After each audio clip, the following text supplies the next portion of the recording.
There are different schools of thought on this, with different people giving transmission, but I'll give you my perspective.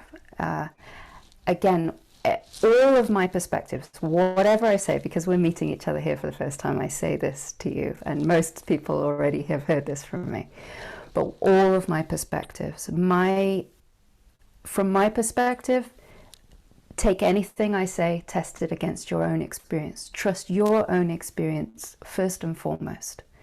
I feel that is really important to say, because otherwise it's just knowledge. Otherwise it's just me telling you something. It's not embodied, it's not knowingness arising.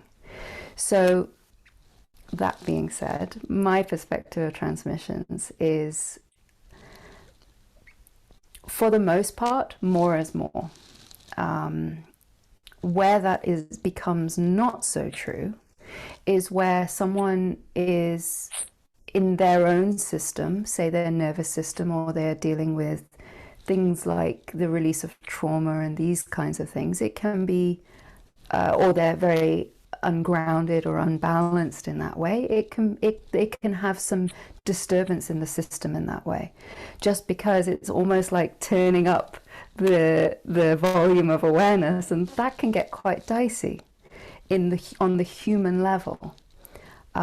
So that's where I would recommend caution with transmissions, on the level of the human comfort level.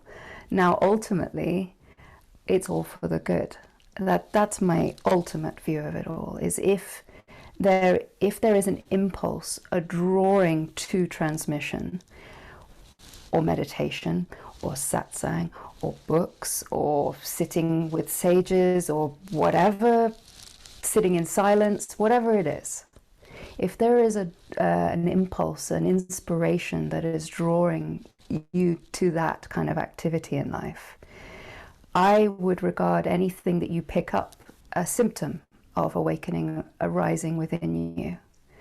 And so from that perspective, that's why I say it's all for the good. So yeah, I think there's no harm in it. I haven't seen harm in it, only in so much as the cases of where someone is dealing with something on the nervous system, on the psychological, on the physical sense of things. But other than that, I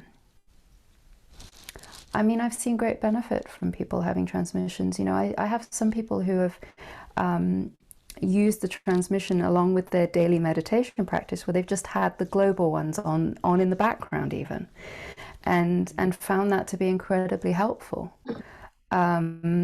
So yeah, from my perspective, it's okay. But again, you find where your sort of feeling of okayness and where you're drawn to, and trust that very much. From my perspective, these transmissions aren't giving you anything. They're unveiling something already in you. They're revealing, they're attuning. You are attuning to an aspect of life that is often covered over by our conception and our idea of who and what we are. But we are that light at the heart of it. We are that consciousness, that unified field. We come from the TM world, you know that phrase very well. So it's not an adding, nothing can be added to consciousness. You know, the transmission of anything is like, and many people have heard me say this before, but it's like that attuning is like a C note, ding, and you're at that, so your system attuning to that within you. It's not adding anything to you. But in that attunement, we become more and more aware of maybe the things which are occluding our nature as divine light or consciousness. So in that way, where can the harm be on that sense of it? I mean, of course, we want to do things that are most life-supporting to ourselves. And my feeling is, honestly, the most life-supporting thing for everyone, this world, is self-realization. It is becoming the full potential of both the divine and the humanness. It's the integration, the unity of that, that allows for the full embodiment of consciousness in this vessel.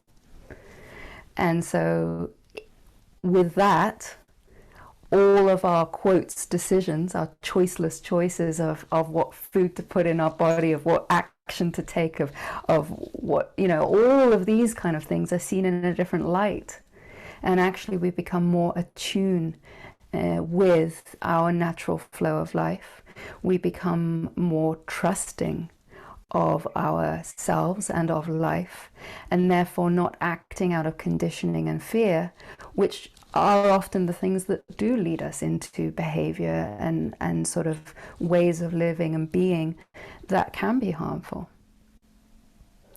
So in many ways I feel it's the highest thing that anyone can do is to realize themselves, and through that it brings this unconditional and ultimate compassion for not only self but all as self.